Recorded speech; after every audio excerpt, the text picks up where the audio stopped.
अस्सलाम वालेकुम मरियम अम्मी। अरे मेरी जान, खैरियत तो है? क्या चल रहा है? मैं दुआ बेटी से बातें कर रही थी। मैंने एक और बात सीख ली। बिस्मिल्लाह। क्या हुआ बेटी? नजर लग गई है इसे। सब ठीक है? तुम्हें क्या हुआ? जैसे पहले दर्द हुआ था वैसे हुआ। बहुत ज्यादा चल फिर रही हो। शुरू के दिनों में तुम्हें थोड़ा ध्यान रखना चाहिए। हुआ क्या है इसे? ज्यादा ही सर चढ़ा रही हूँ उसे।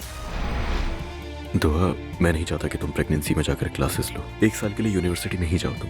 फिर बच्चे की दुनिया में आने के बाद तुम अपनी क्लासेस मुकम्मल कर सकती हो, कोई नहीं रोकेगा।